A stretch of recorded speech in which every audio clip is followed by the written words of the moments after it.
সরকারি চাকরিতে প্রবেশের বয়সসীমা বাড়ানোর দাবিতে আন্দোলনকারী চাকরি প্রার্থীদের সঙ্গে পুলিশের সংঘর্ষ হয়েছে। সোমবার ঢাকায় প্রধান উপদেষ্টার বাসভবনের সামনে আন্দোলনকারীরা অবস্থান নেওয়ার চেষ্টা করলে এই ঘটনা ঘটে। প্রত্যক্ষদর্শীরা জানান, চাকরিতে প্রবেশের বয়সসীমা ৩০ বছর থেকে বাড়িয়ে ৩৫ বছর করার দাবিতে আন্দোলনকারীদের ছত্রভঙ্গ করতে পুলিশ টিয়ার গ্যাস ও সাউন্ড গ্রেনেড ব্যবহার করে। পুলিশ অন্তত একটি টিয়ার শেল ও ৪-৫টি সাউন্ড গ্রেনেড নিক্ষেপ করে। দুপুর ২:৩০টার দিকে শেষ খবর পাওয়া পর্যন্ত আন্দোলনকারীরা প্রধান উপদেষ্টার বাসভবনের সামনে অবস্থান করছিলেন। গত ২৫ আগস্ট ঢাকা মেট্রোপলিটন পুলিশ পরবর্তী নির্দেশ না দেওয়া পর্যন্ত বাংলাদেশ সচিবালয় এবং প্রধান উপদেষ্টার সরকারি বাসভবন এলাকায় সভা সমাবেশ নিষিদ্ধ করে।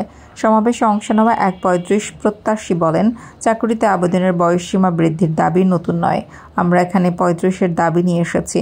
শাহবাগ থেকে এখানে আসার পথে পুলিশ বিভিন্ন স্থানে আমাদের বাধা দিয়েছে। আরেক ৩৫ প্রত্যাশী বলেন, সেশন জট, করোনা সহ বিভিন্ন কারণে আমাদের বয়সসীমা পার হয়ে যাওয়ায় এখন আমরা ভুক্তভোগী। আমরা চাকরি চাই না, অন্তত প্রতিযোগিতা করার সুযোগ চাই। চাকরিতে আবেদনের বয়সসীমা বর্তমানে ৩০ বছর, এটা অযৌক্তিক। বিশ্বের সব দেশেই চাকরিতে প্রবেশের বয়সসীমা ৩০ ঊর্ধ্ব। তাহলে আমরা কেন বৈষম্যের শিকার হব?